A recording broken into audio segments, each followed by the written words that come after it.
মাস loss নিচ্ছে, কত percent loss হচ্ছে আমার টেম্পারেচার বাড়ানোর সাথে সাথে। 100 বরাবর আমরা টেম্পারেচার নিচ্ছি 0 থেকে 1000 ডিগ্রি পর্যন্ত।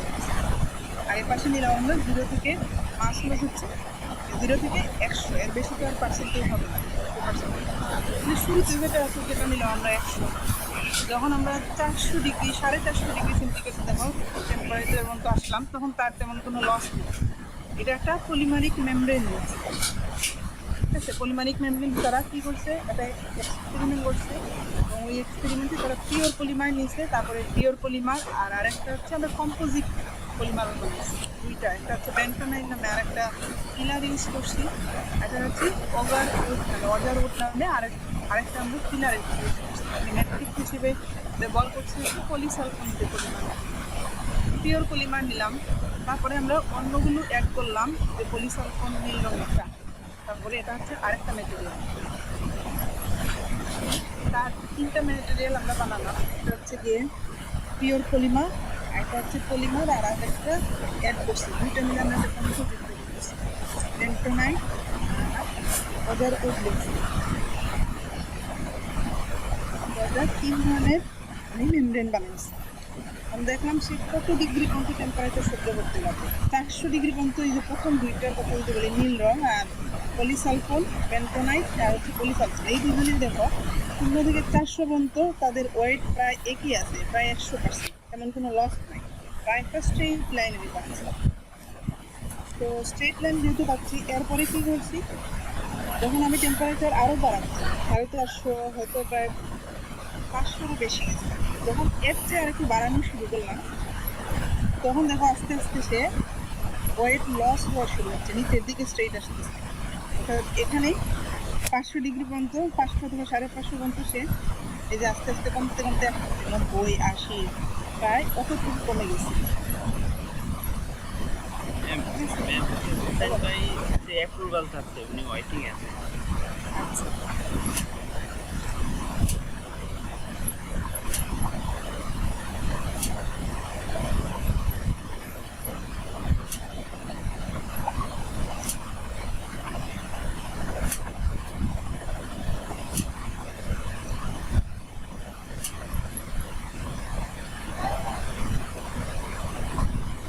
আচ্ছা, এই কার্ড থেকে আমি সহজে যেটা বুঝতে পারি যে আমি টেম্পারেচারের সাথে সাথে কি পরিমাণ ওয়েট লস হচ্ছে।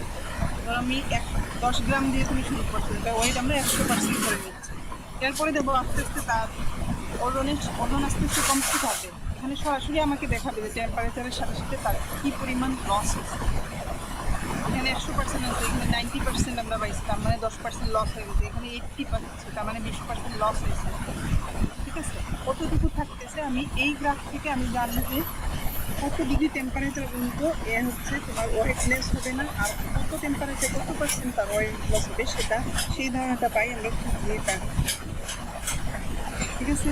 বলছি এই এক্সপেরিমেন্টের সাহায্যে আমরা ওয়েট লস করবো এবং দেখতে পারি সে কত ডিগ্রি টেম্পারেচার পর্যন্ত তার ওয়েটের কোনো সমস্যা হয় না, কত ডিগ্রি টেম্পারেচার পর্যন্ত সে সহ্য করতে পারে আমার ওই ম্যাটেরিয়াল, ঠিক আছে। এটা প্রায় অতটুকু পর্যন্ত, এই রেঞ্জ পর্যন্ত, এই রেঞ্জ হয়তো তোমার 400-500 হতে পারে, এই 500 পর্যন্ত তার প্রায় একই রকম সমস্যা। 500 পরেই যখন আমরা দিচ্ছি তখন সে আস্তে আস্তে শুরু হয়েছে, এরপরে 1000 পর্যন্ত অতটুকু তার লস হয়, এরপরে আর লস হচ্ছে,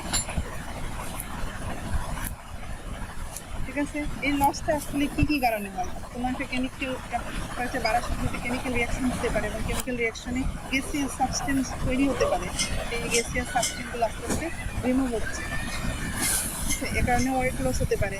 অথবা তার কনস্টিটিউয়েন্ট ম্যাটেরিয়াল হিসেবে যদি ওয়াটার থাকে, সেই ওয়াটার ভ্যাপরাইজ হয়ে চলে যেতে পারে, ওয়াটারের লস হতে পারে।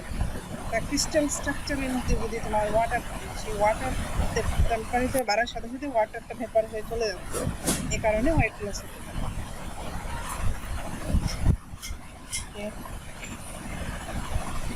তাহলে আমরা এটা মনে রাখবে যে আমরা যদি থার্মাল অ্যানালাইসিস করতে চাই, এটা একটা ক্যারেক্টারাইজেশন টেকনিক, যে কত ডিগ্রি সেন্টিগ্রেড পর্যন্ত আমার ম্যাটেরিয়ালটা টেম্পারেচার সহ্য করতে পারবে, সেটা যদি আমরা দেখতে চাই যে টেম্পারেচার সাথে সাথে তার ওয়েটের লস কীরকম হচ্ছে। আমরা 100 বরাবর দিচ্ছি টেম্পারেচার, ওয়াই 100 বরাবর দিচ্ছি, লেগে ওয়েট লস দিচ্ছি, মাস ওয়েট লস, এটা পার্সেন্টেজের দ্বারা প্রকাশ করতে প্রশ্ন হচ্ছে আমরা টেম্পারেচারের সাপেক্ষে আর ওয়েট লস করি। আলটিমেটলি সেটা আমাকে ধারণা দিচ্ছে যে সে কত ডিগ্রি টেম্পারেচার পর্যন্ত সে সব কিছু করতে পারে। আমি বলতে পারি যে তার যেন ওয়েটের কোনো লস না হয়, কতটুকু করতে হচ্ছে আমি অ্যাপ্লিকেবল একটা যে ম্যাটেরিয়ালটা তৈরি করছি আমি সেই অ্যাপ্লিকেশনে এটাকে ইউজ করব। তার রিকোয়ারমেন্ট হচ্ছে তার জন্য ওয়েট লস না হয়। ওয়েট লস না হয় তার মানে কি আমি যত গ্রাম দিচ্ছি তত গ্রামই থাকবে। তাহলে আমরা দেখবো যে স্ট্রেট লাইন কতটুকু আছে, যতটুকু স্ট্রেট লাইন আছে তাহলে আমি ততটুকুতেই লিখব। তার মানে কি আমরা বলবো যে 500 ডিগ্রি।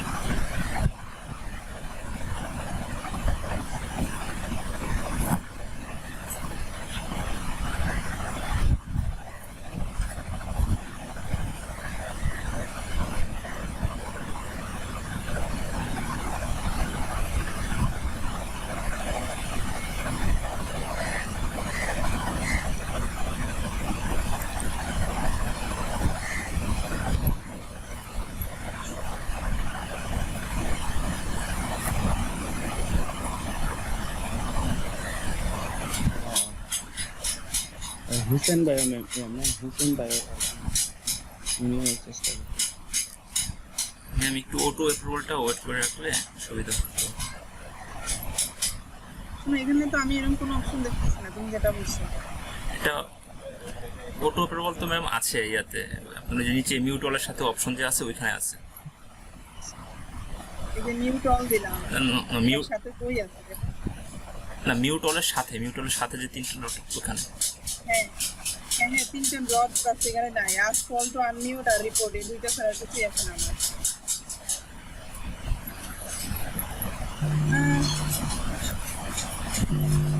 তাহলে ম্যাডাম সমস্যা হচ্ছে কি এগুলোর অপশন আছে বুঝছো, বলছি এগুলোর অপশন আছে। কেউ কেউ টাকা দিয়ে কিনে আর একটা কিছু আমার কি হলো, আমরা বলছিলাম যে সলিডের করতে, যদি আমরা সলিড ম্যাটেরিয়ালটা সলিড স্যাম্পল প্রিপারেশন করতে পারি তাহলে কীভাবে করবো, আমাদের যেরকম স্যাম্পল ইচ্ছে সেভাবেই দিতে পারবো। এগুলো হচ্ছে প্রিপারেশনের মেথড আছে। আমার আয়ার যে আমি রে দিব সেটা অ্যাবজর্ব করতে হবে, ঠিক না? কাজে আমাকে ওভাবেই স্যাম্পলটা প্রিপারেশন করে দিতে হবে। তো একটা গেল হইলে গিয়া লিকুইডের জন্য আমরা সোডিয়াম ক্লোরাইডের প্লেট নিলাম, প্লেটের উপরে একটা প্লেটের উপরে এক ড্রপ দিলাম, আরেকটা প্লেট দিয়ে তারপরে কী করলাম একসাথে এটা বন্ধ করে দিলাম। বন্ধ করে দিয়ে আমরা স্যাম্পল যেখানে বললাম আছে সেখানে দিয়ে দিলাম। এরপর আসি হচ্ছে সলিডের জন্য। সলিডের জন্য বলছি যে সলিড স্যাম্পল আছে সেটাকে গুঁড়া করলাম, সাথে পটাশিয়াম ব্রোমাইড দিলাম, পটাশিয়াম ব্রোমাইডটাকে গুঁড়া করলাম। গুঁড়া করার পর একসাথে হাই প্রেশারে আমরা ইয়ে করলাম, অ্যাপ্লাই করলাম, হাই প্রেশারে অ্যাপ্লাই করলাম এই মিশ্রণের উপরে। অ্যাপ্লাই করার পর পটাশিয়াম ব্রোমাইডটা গলে গেল এবং একসাথে পিলেট আকার ফর্ম করলাম এইটা। তো এই পিলেটটাই আমরা স্যাম্পল হিসেবে আয়া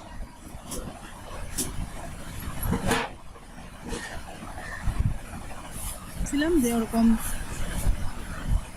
সিঙ্গেল বন্ডের একটা রেঞ্জ আছে, সেটা হচ্ছে 2500 থেকে 4000 এবং সিঙ্গল বন্ড কি কোন ধরনের সিঙ্গল বন্ড? একটা বন্ড অবশ্যই হাইড্রোজেন থাকবে বন্ডের এক পাশে, আর এক পাশে হচ্ছে জেড থাকবে। জেডটা হচ্ছে অক্সিজেন হতে পারে, নাইট্রোজেন হতে পারে, কার্বন হতে পারে, ঠিক আছে? আমাদের একটা রেঞ্জ আছে। আগে আগে বলি তোমাদের এই রেঞ্জগুলো মুখস্থ করতে হবে না, শুধুমাত্র তোমাকে যেটা জানতে হবে যে প্রতিটা রেঞ্জ, এই রেঞ্জটা কার জন্য হচ্ছে সেটা তুমি মুখস্থ করতে হবে না, কিন্তু তোমাকে ধরো ইয়ে দেওয়া থাকবে, তুমি ইচ্ছা করলে দেখে দেখে লিখতে পারবে।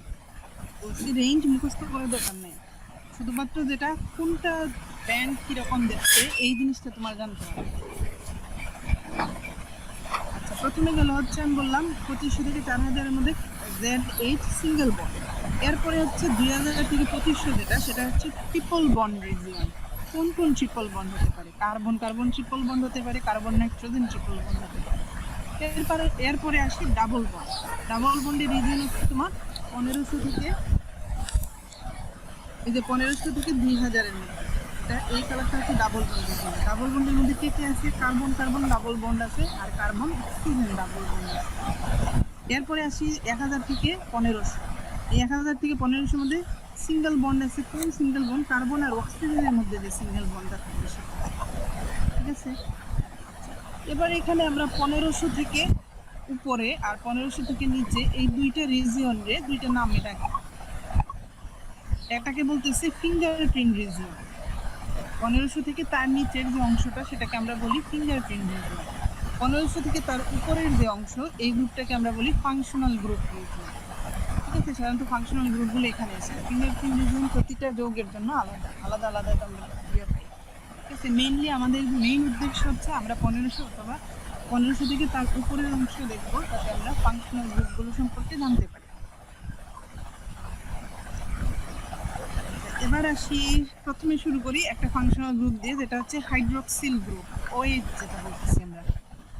OH কিসের কিসের মধ্যে আছে? OH আমরা জানি অ্যাসিডের মধ্যে আছে, ঠিক না?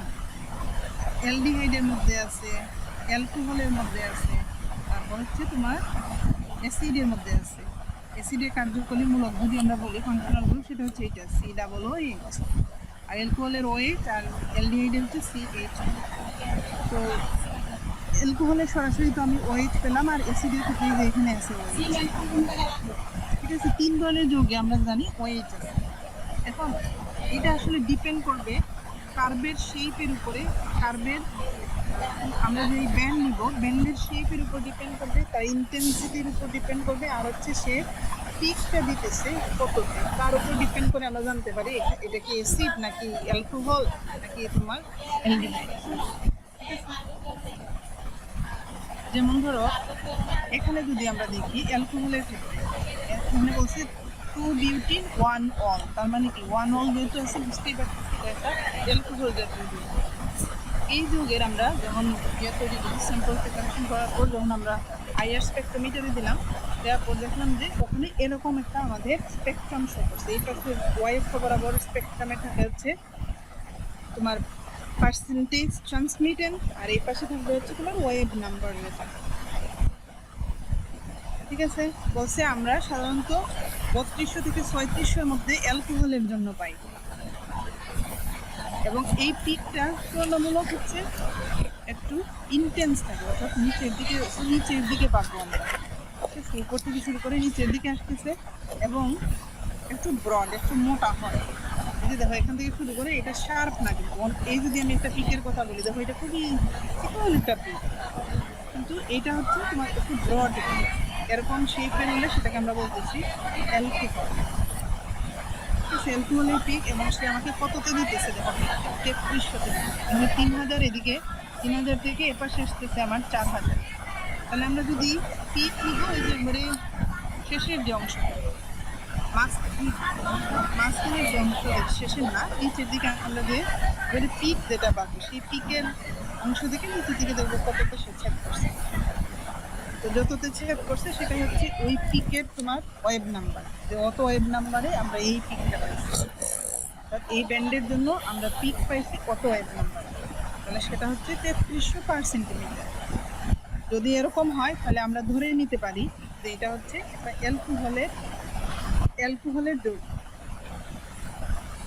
আচ্ছা, এবার আসি যদি অ্যাসিড হয়, অ্যাসিডের ক্ষেত্রে কি হবে দেখো। অ্যাসিডের ক্ষেত্রে আমরা বলছিলাম COOH, এটার ক্ষেত্রেও দেখো OH আছে না, অ্যালকোহলের মতো তারও OH আছে, কিন্তু এটা দিয়েছিল প্রায় 3300-তে, তার ক্ষেত্রে আমরা পিক পাচ্ছি হচ্ছে প্রায় 3000-এর মতো। ঠিক আছে, এখানে যে পিক পাচ্ছি এটা ধরো অ্যালকোহলের যৌগ, সরি অ্যাসিডের যৌগ, সেটার জন্য আমরা পিক পাচ্ছি, পিকটা কততে, এখানে এটা ব্রড পিক পাচ্ছি, এটা প্রায় 3000-এর দিকে দিতে, এবং এর মতো অত ইন্টেন্স না, অত নিচের দিকে সে নামতেছে না, এবং OH এর চেয়ে সেটা একটু ব্রড। এই ব্যান্ডটা যতটুকু এরিয়া নিচ্ছে দেখো, এটার চেয়ে এই ব্যান্ডটা আরো বেশি এরিয়া নিচ্ছে, তার মানে অ্যালকোহলের চেয়ে সে একটু ব্রড হবে। আর একটা জিনিস হলো আমরা পিক পাবো তুলনামূলক কম ওয়েভ নাম্বারে, এটা ছিল 3300, এখানে পাইছি আমরা 3000। ঠিক আছে, তাহলে আমরা তোমার ব্যান্ডের শেপ দেখে আমি বলতে পারবো যে এটা হচ্ছে অ্যালকোহল নাকি এটা তোমার কার্বক্সিলিক অ্যাসিড, এবং কততে পিক দিতেছে সেটা দেখে আমরা বলতে পারবো এটা কোন ধরনের। এবার যাই অ্যামাইন গ্রুপের ক্ষেত্রে, আমরা অ্যাসিড দেখলাম, অ্যালকোহল দেখলাম, এবার অ্যামাইন গ্রুপ। অ্যামাইন গ্রুপ কততে দেয় দেখো, বলছি অ্যামাইন গ্রুপের ক্ষেত্রে আমরা পাবো বিটুইন 3300 থেকে 3500°C। এই যে দেখো এখানে কিন্তু আমরা বলছিলাম আমরা সিঙ্গেল বন্ড রিজিয়নের দিকে পাবো 2500 থেকে 4000। এখানে অ্যামাইন যেটা আছে, অ্যামাইনের আমরা জানি N এই বন্ড আছে, এখানে যদি দেখি N আর এই সিঙ্গেল বন্ড আছে, সিঙ্গেল বন্ড দেখো এই রিজিয়নের দিকে আছে 2500 থেকে 4000 রিজিয়নের দিকে, একটা হাইড্রোজেন একটা নাইট্রোজেন ছিল প্রথম যেটা আমরা খারাপ দেখছি। আচ্ছা, আসি আমাদের আলোচনায়। অ্যামাইনের ক্ষেত্রে আমরা পাবো অর্থাৎ এমিন জাতীয় যৌগ, অ্যামাইন নাই, এমিন বলি, ঠিক আছে, বাংলাটাই বলি। এমিন জাতীয় যত গ্রুপ আছে সেগুলো হচ্ছে আমাদেরকে দিবে, প্রাইমারি এমিন হোক, সেকেন্ডারি এমিন হোক, টারশিয়ারি এমিন হোক, সবার ক্ষেত্রে আমরা পাবো 3300 থেকে 3500 মধ্যে। এই রেঞ্জের মধ্যে আমরা আমাদের পিক পাবো। তাহলে বললাম 3300 থেকে আমরা 3500 মধ্যে পেতে পারি। এখানে যে পিক আছে আমরা পেতে যাচ্ছি প্রাইমারি এমিনের জন্য। প্রাইমারি এমিনে দেখো এন এর সাথে দুইটা হাইড্রোজেন আছে, এখানে একটা আছে, এখানে একটা আছে। দুইটা হাইড্রোজেনের জন্য এখানে এই যে দুইটা দাঁতের মধ্যে একটা জিনিস দেখছি, এটা হচ্ছে একটা হাইড্রোজেনের জন্য, এখানে আরেকটা হাইড্রোজেন থাকার কারণে দুইটা হাইড্রোজেনের জন্য আমরা এই দুইটা পাইছি, পিক পাইছি। এবং তারা 3300 থেকে তোমার 3500-র মধ্যে দিতেছে। এরকম যদি শেপের কোনো একটা আমরা পাই, ব্যান্ড পাই, তাহলে ধরে নিব যে এটা হচ্ছে এমিনের 3300 থেকে 3500-র মধ্যে। এবং কোন ধরনের এমিন, যদি প্রাইমারি এমিন হয় তাহলে এখানে দুইটা তোমার হাইড্রোজেনের জন্য দুইটা পিক আসবে, ঠিক আছে। আবার একইভাবে এখন আমরা আগেরটা পাইছিলাম হচ্ছে গিয়ে তোমার প্রাইমারি এমিন। প্রাইমারি এমিনে আমরা বলছি দুইটা তোমার হাইড্রোজেন থাকবে। যখন আমরা সেকেন্ডারি এমিনে আসবো, একটা হাইড্রোজেন আসলে একটা অ্যালকাইল মূলক দ্বারা প্রতিস্থাপিত হয়। তাহলে এখানে হাইড্রোজেন কয়টা আছে? একটা হাইড্রোজেন আছে। এই জায়গায় আমরা একই ধরনের, যেহেতু এটা এমিন, যেহেতু এটা সেকেন্ডারি এমিন, আমরা যদি এমিন ওরকম হয়, প্রাইমারি এমিন, সেকেন্ডারি এমিন, টারশিয়ারি এমিন, আমার দুইটা হাইড্রোজেনই রিপ্লেস করতে পারবো আমার একটা অ্যালকাইল মূলক দ্বারা। তো এখানে যেহেতু দুইটা হাইড্রোজেন ছিল, এজন্য আমরা দুইটা পিক পাইছি। এখন যদি একটা হাইড্রোজেন হয়, যদি সেকেন্ডারি এমিন হয়, তাহলে আমরা কি করবো? একটা পিক পাবো, এবং সেটা 3300 থেকে 3500 রেঞ্জের। তাহলে এটাকে আমরা বলতে পারতেছি হচ্ছে সেকেন্ডারি এমিনের ফাংশনাল গ্রুপ।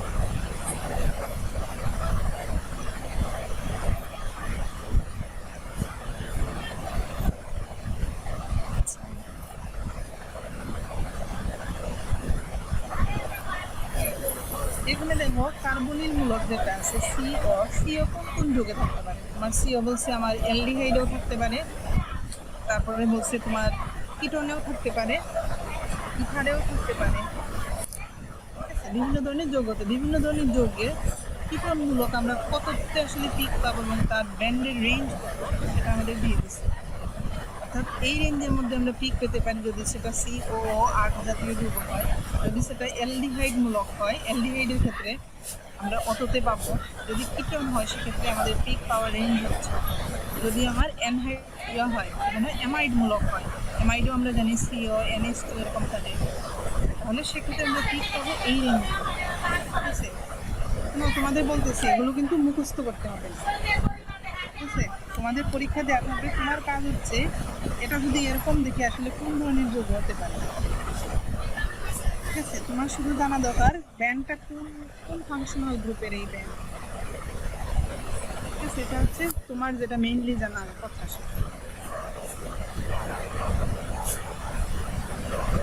আচ্ছা, এবার আসি আমরা একটা দেখি, সেটা বলছে তার জন্য কার্বনিল গ্রুপ যেটা, যদি আমরা কিটোন জাতীয় কম্পাউন্ড শুধুমাত্র তাতে কার্বনিল গ্রুপ আছে, মানে এটা কিটোন। কিটোন হলে সেক্ষেত্রে আমরা কি করতে পারি? আমরা পিক পাবো হচ্ছে 1650 থেকে 1850-এর দিকে যদি কিটোন হয়, 1650 থেকে 1850-এর দিকে। কিটোনের ক্ষেত্রে তুমি সাধারণত আমরা যে পিক পাই, কিটোনের পিক ব্যান্ডটা হয় এরকম শার্প ব্যান্ড, এবং এই ব্যান্ডটা আমরা পাই সাধারণত 1710-এর দিকে, ঠিক আছে। আমরা রেঞ্জ বলছি কিন্তু ম্যাক্সিমাম ক্ষেত্রে তারা 1710, 1720 এরকম দিকে। 1720-10-এর দিকে যদি আমি পাই তাহলে ধরে নিব এটা হচ্ছে সিও, কিটোন জাতীয় যৌগ।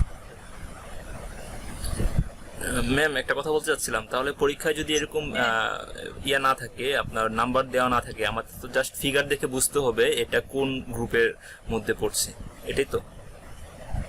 হ্যাঁ, ফিগার দেখে তোমাকে বুঝতে হবে, আমাকে বুঝতে হবে যে এটা আসলে, যদি বলি যে এই কয়েকটা ধরো তোমার পরীক্ষা আমি এই দিলাম, এটা তোমার পরীক্ষা বললাম এটা হচ্ছে 1 নম্বর পিক, এটা হচ্ছে 2 নম্বর পিক, এটা হচ্ছে 3 নম্বর পিক।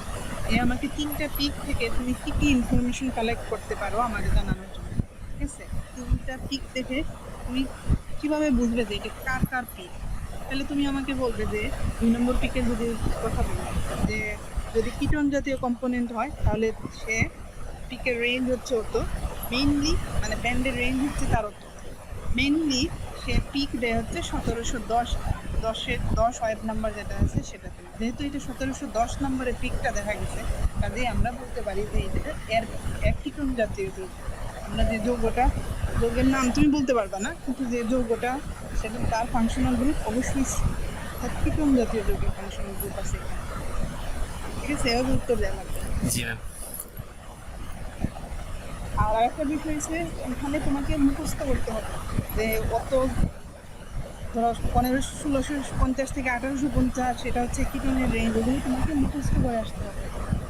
ঠিক আছে, শুধুমাত্র তোমাকে জানতে হবে যে এটা কিসের ব্যান্ড এবং কততে দিচ্ছে এটা তুমি পিক দেখে বুঝতে পারবে।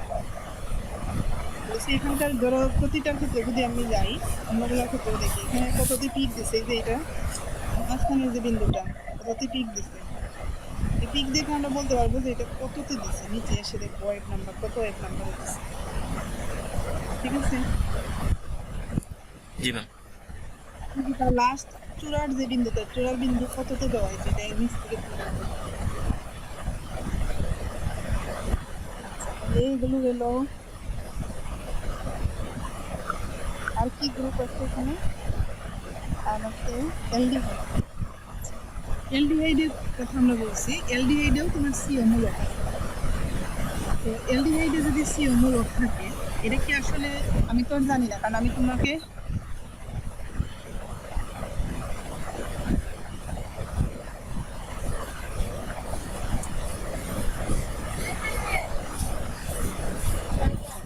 তোমাকে বলে দিইনি যে এটা কোন ধরনের যৌগ আছে।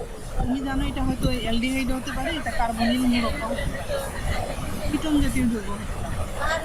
এর সাথে এর সাথে অ্যানালাইসিসের সাথে আইআর স্পেকট্রোমিটারের সাহায্যে আমরা অবজেক্টভাবে জানতে পারি কোন ধরনের ফাংশনাল গ্রুপ দেওয়া আছে। কিন্তু তুমি যদি স্পেসিফিক্যালি যৌগটা আইডেন্টিফাই করতে চাও তাহলে তোমাকে হয়তো মাস স্পেকট্রোমিটারের সাহায্য নিতে হতে পারে। ঠিক আছে, আমরা সরাসরি শুধুমাত্র এর সাহায্যে তুমি সরাসরি বলতে পারবে না যে এটা এই যৌগ। ঠিক আছে, আমরা মোটামুটি একটা ধারণা পাই যে এই যৌগটা এটা হতে পারে। ম্যাম ম্যাম হচ্ছে আমরা যে যে ইয়েটা দেখলাম, এর আগে যে ফিগারগুলো দেখলাম হচ্ছে লাস্টের যে চৌড়াটা আছে ওই চৌড়াতে আমরা হচ্ছে টেম্পারেচারটা কাউন্ট করছি, কিন্তু এইখানে হচ্ছে কিটোনের 1710 এটা দেখেন ম্যাম হচ্ছে সেকেন্ড চৌড়াতে। তারপরে হচ্ছে যে অ্যালডিহাইডের যেটা, এটা হচ্ছে মানে আরো থার্ড চৌড়াতে। মানে তাহলে কোন চৌড়াটা আমরা ফাইনালাইজ করবো, এটা কি বলবো? হ্যাঁ, বুঝতে পারছি। আমি যে তোমাকে রেঞ্জের কথা বললাম না, যেমন ধরো 1650 থেকে 1850, তাই না? বলছি হ্যাঁ, সবগুলোর জন্য তোমার কিন্তু একটা রেঞ্জ বলছি। তুমি দেখবা এই রেঞ্জের মধ্যে কোন পিক আছে। এই রেঞ্জের মধ্যে যদি কোনো পিক থাকে তাহলে তোমাকে ধরে নিতে হবে এটা হচ্ছে কার্বনিল গ্রুপের। ও আচ্ছা আচ্ছা ম্যাম, তাহলে আমি শুধু রেঞ্জটা প্রত্যেকটা ফলো গ্রুপের জন্য করবো। তারা আলাদা তোমাকে রেঞ্জ দিয়ে দিচ্ছে, নাহলে তো তুমি সারাদিন ঘোরা খুঁজে পাবে না। জি ম্যাম, জি জি জি। প্রতিটার জন্য আলাদা রেঞ্জ দেওয়া আছে, অ্যালকোহলের জন্য আলাদা রেঞ্জ দেওয়া আছে, মারিয়ার জন্য, ঠিক আছে, কার্বক্সিলিক অ্যাসিডের জন্য আলাদা দেওয়া আছে। ঠিক আছে, প্রতিটার জন্য আলাদা আলাদা রেঞ্জ দেওয়া আছে। জি ম্যাম, জি জি ম্যাম, বুঝতে পারছি। এবার আসি আমরা বলছি আমরা যে কিটোন জাতীয় যে যৌগ নিলাম, কিটোন জাতীয় যৌগের সাথে যদি দেখা যায় যে তোমার কার্বনটা, আচ্ছা তাহলে আমরা আমাদের আগের জায়গায় আসলাম। বলছি এটা হচ্ছে আমরা বলছি যে যদি কিটোন জাতীয় যৌগ হয় তাহলে আমরা 1710-এর দিকে পাচ্ছি। এখন দেখা গেল যে কিটোন জাতীয় যে যৌগ আছে তার সাথে যদি আমার কার্বন কার্বন দ্বিবন্ধন জাতীয় কোনো কিছু অ্যাড থাকে, কার্বন কার্বন দ্বিবন্ধন অথবা কার্বন কার্বন তিন বন্ধন থাকে, সেক্ষেত্রে কি হতে পারে, আমার ফ্রিকোয়েন্সিটা অর্থাৎ ওয়েভ নাম্বার আমার 20 থেকে 40 কমে যেতে পারে। ঠিক আছে, 20 থেকে 40 পর্যন্ত সে কমতে পারে। আমরা পাইছিলাম আগে কত, 1710-এ পাইছিলাম পিক। এখন পিকের ইন্টেন্সিটি সে আরো কমে যেতে পারে, অর্থাৎ আমরা যেরকম পাইছি আগে 1710, এটা থেকে 20 থেকে 40 পর্যন্ত, ম্যাক্সিমাম 40 পর্যন্ত কমে যেতে পারে। যেমন যদি আমরা এরকম পাই যে 1610 থেকে তোমার ওই 1800 কত পর্যন্ত 50 পর্যন্ত এই রেঞ্জের মধ্যে তুমি একটা পিক পাইছো, কিন্তু পিকটা 1710-এ পাবে, পিক পাইছো তুমি এই যে দেখো 1690 কত কমছে, এটা থেকে তোমার 20 বোধহয় কমে গেছে, তাই না? 20 কমে গেছে, যেহেতু 20 কমছে তাহলে আমরা ধরে নিতে হবে যে তোমার যে যৌগ আছে এইটার মধ্যে অবশ্যই কার্বন কার্বন দ্বিবন্ধন অথবা 3 বন্ধন জাতীয় কোনো একটা বন্ধন আছে, ঠিক আছে?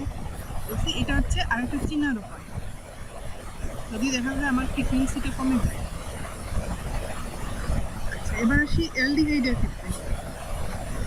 অ্যালডিহাইডের ক্ষেত্রে আমরা ওই 1600 অর্থাৎ সি ওর যে রেঞ্জ আছে সেই রেঞ্জের মধ্যেই পাবো, কিন্তু সেই পিকটা আমাকে 1700-র দিকে দিবে, 1700-র দিকে দিবে এবং সাথে আমরা একই সাথে আবার দুইটা পিক পাবো। সেই দুইটা পিক কত কোথাতে পেতে পারি বলছি, প্রায় অ্যারাউন্ড 1720 আর 2820-এর দিকে আমরা পেতে পারি। যদি এরকম দুইটা পিক পাই তাহলে আমাকে ধরে নিতে হবে যে এখানে যে সিও যে যৌগ আছে সিও অবশ্যই এটা অ্যালডিহাইড গঠন করতেছে। চিনার উপায় হচ্ছে ওখানে আরো দুইটা আমরা পিক পাবো প্রায় অ্যারাউন্ড 2720-এর দিকে এবং 2820-এর দিকে, তাহলে আমি বুঝতে পারবো যে এখানে অ্যালডিহাইডের তৈরি হয়েছে। ম্যাম এটা 2720-এর দিকে কেন পাবো এটা? ওই যে বললাম না, অ্যালডিহাইডের কারণে, হয়তো সেটাতে কার্বন আর হাইড্রোজেনের প্রেজেন্স থাকার কারণে পাওয়া যেতে পারে। ঠিক আছে, বলছি যে যৌগ অ্যালডিহাইডের আছে সেটাতে তোমার অ্যালডিহাইডে কি কি থাকে, ও থাকতেছে, আবার এখানে তোমার হাইড্রোজেন আছে। এই যে হাইড্রোজেনের কারণে তুমি এখানে পাচ্ছ আর কি দুইটা পিক। ঠিক আছে,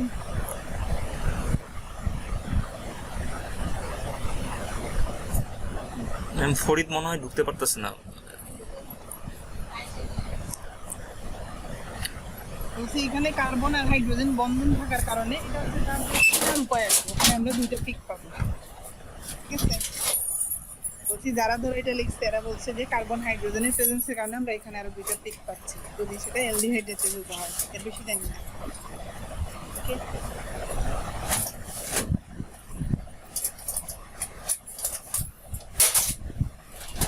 আর কি কি জিনিস আছে? ও আমি হাইব্রিডাইজেশনের দিকে যাই।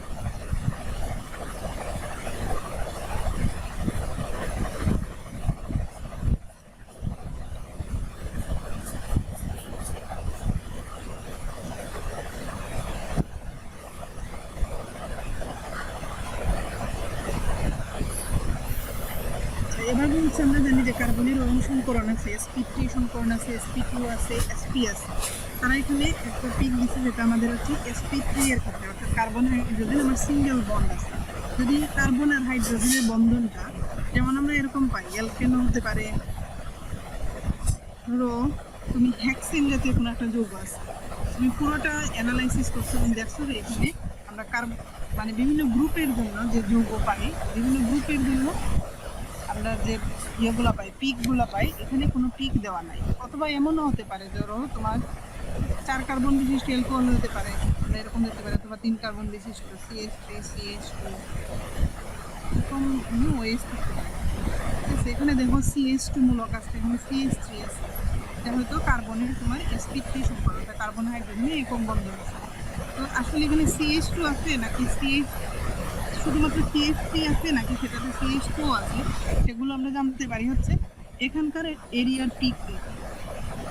যদি সেটা ধরো sp3 সংকরণ হয় তাহলে আমরা জানি সেখানে কার্বন হাইড্রোজেনের একটা সিঙ্গেল বন্ড পাবো। তো কার্বন হাইড্রোজেনের সিঙ্গেল বন্ড যদি আমি পেতে চাই তাহলে আমাকে কোথায় যেতে হবে, sp3 সংকরণে কার্বনের। তো সেটা সাধারণত 3000-এর নিচে পাই আমরা, এরকম একটা শার্প পিক পাবো এবং সেটা 3000-এর মানে 3000-এর একটু নিচে আসবে। তাহলে আমরা ধরে নিব এখানে কার্বনের যে সংকরণটা আছে এটা হচ্ছে গিয়ে তোমার একক sp3 সংকরণ। ঠিক আছে, অর্থাৎ এখানে কার্বন হাইড্রোজেনের সাথে যে যুক্ত হবে সেই সংকরণটা হচ্ছে তোমার sp3। যদি আমি বলি যে কার্বনের কোন ধরনের সংকরণ আছে ভালো পিক দেখে, তাহলে তুমি কি করবে, সেখানে হচ্ছে আমরা বলতে পারবো পিকটি কিন্তু পিকটি 3000-এর নিচে। ঠিক আছে, যদি 3000-এর উপর দেয় তাহলে এই যে কার্বনটা যে হাইড্রোজেনের সাথে যুক্ত হইলো সেই কার্বনটাতে একটা দ্বিবন্ধনও আছে।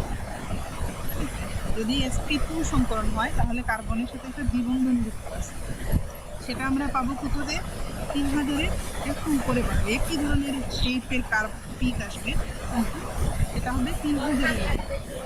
ঠিক আছে, যদি SP2 সংখ্যা হয়।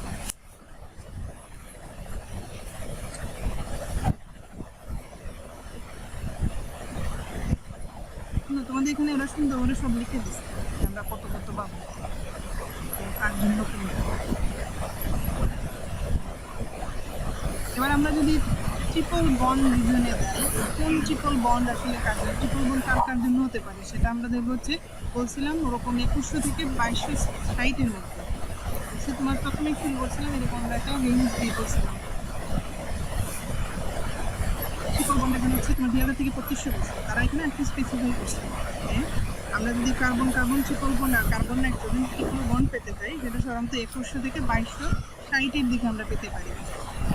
ঠিক আছে, যদি এরকম একটা আমরা পিক পাই তাহলে ধরে নিতে হবে এখানে একটা ট্রিপল বন্ড হতে পারে আছে, এবং হতে পারে সেই ট্রিপল বন্ডটা তোমার কার্বন কার্বন ট্রিপল বন্ড অথবা কার্বন নাইট্রোজেন ট্রিপল বন্ড। এবং এটা হয়তো আমরা মাস স্পেকট্রোস্কোপির সাহায্যে জানবো যে এটা কোন ধরনের ট্রিপল বন্ড। এই কার্বনের সাথে করছি, তার মাস স্পেকট্রোস্কোপিতে আমরা যেটা বলি তার অ্যাটমিক মাস অ্যানালাইসিস, কার্বন আর নাইট্রোজেনের অ্যাটমিক মাস আলাদা। এখান থেকে আমরা জানতে পারি যে এটা আসলে কোন ধরনের তোমার গ্লাস কে এখানে যুক্ত হয়েছে, কার্বন যুক্ত হয়েছে নাকি নাইট্রোজেন যুক্ত হয়েছে।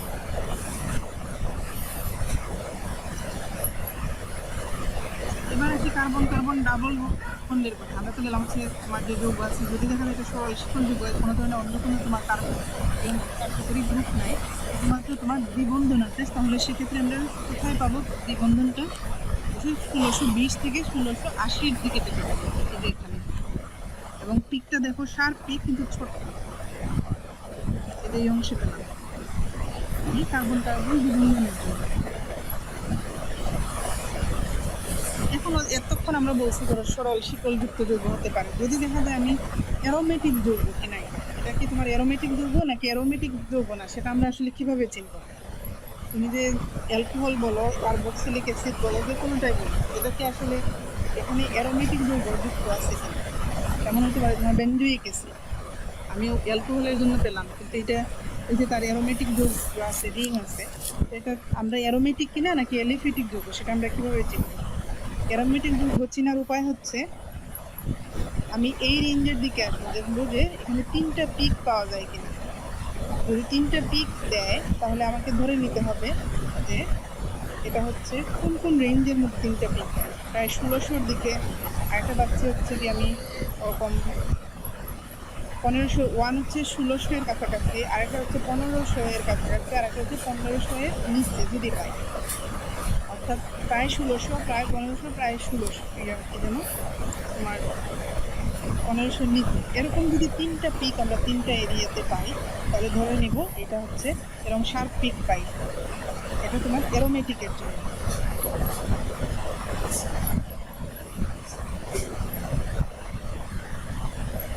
ঠিক আছে, পরীক্ষা আসলে এভাবে দেওয়া যেতে পারে। ধরো আমি সরাসরি আমারটা খালি তোমাদের দিয়ে দিলাম, ঠিক আছে, এরকম একটা ধরো খালি একটা অংশ দিলাম, দিয়ে বলতে পারি যে তোমার মতে এটা কোন ধরনের, হয়তো আমার ছিল আমি সাইডটা ABCD দিলাম, যে কোন ধরনের যৌগের স্পেকট্রাম এটা হতে পারে। আমি যে আইআর স্পেকট্রামটা দিচ্ছি, তোমার মতে এটা আসলে কার স্পেকট্রাম, এটা কি 1 নম্বরটার স্পেকট্রাম, 1 নম্বর যৌগের নাকি 2 নম্বর, 3 সাইড, এবং কী কারণে তোমার সেটা মনে হয় যে এটা 3 নম্বর যৌগের স্পেকট্রাম। ঠিক আছে, এটা একটা প্রশ্ন হতে পারে। অথবা আমি বিভিন্ন পিক দিয়ে দিতে পারি, পিকগুলো অ্যানালাইসিস করার জন্য, যে এটাতে কার্বনের কোন ধরনের সংকরণ আছে বলে তোমার মনে হয়, কারণ কী কারণে মনে হচ্ছে, এটাতে কোন ফাংশনাল গ্রুপ আছে। ঠিক আছে, প্রতিটা পিক থেকে তুমি এই তথ্যই জানো যে এটাতে কোন পিক আছে, কোন ফাংশনাল গ্রুপ আছে, এটাতে কোন ধরনের হাইব্রিডাইজেশন থাকতে পারে, অথবা আরেকটা তথ্য, এটা কি অ্যারোমেটিক যৌগ নাকি অ্যালিফেটিক যৌগ, এই তথ্য। ঠিক আছে,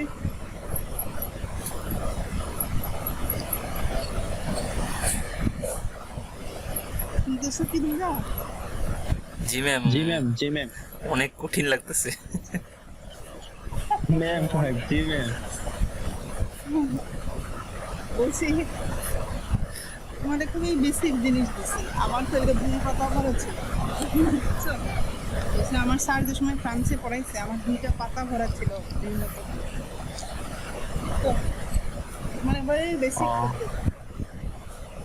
কিন্তু আমাদের কাছে অনেক কঠিন লাগতেছে। তুমি এখানে আমি যা যা বলছি প্রতিটা লাইনে সমস্যা আছে। ঠিক আছে, আমি আমার ফাইলটা শেয়ার করতেছি, তোমরা বাসায় একটু দেখো, এটা আসলে কঠিন। বলছি, আমি যা বলছি এটার একটা অক্ষরও ইয়ে নাই, লেখা নাই এরকম না। জি ম্যাম। ঠিক আছে, তাহলে আজকে টাকা জানাই কি হলো। আর আমরা ল্যাব হচ্ছে যে কোনো একটা দিন সুবিধা করতে পারি, রাতের দিকেও করতে পারি। ঠিক আছে, এখনকার দিন আমরা শুরু করতে পারি। সে ল্যাব তো নাই, তোমাদের হচ্ছে হয়তো ভিডিও দেখা, কিছু তথ্য দেওয়া যায় জি ম্যাম। জি ম্যাম। বলছি তোমাদের সুবিধা দেখালে আমরা রাতে ক্লাস করতে পারবো, অসুবিধা নেই। কোনো দিন শুক্রবার করা লাগবে এরকম। জি ম্যাম। ওকে, জি ম্যাম। ভালো থাকো তোমরা। জি ম্যাম।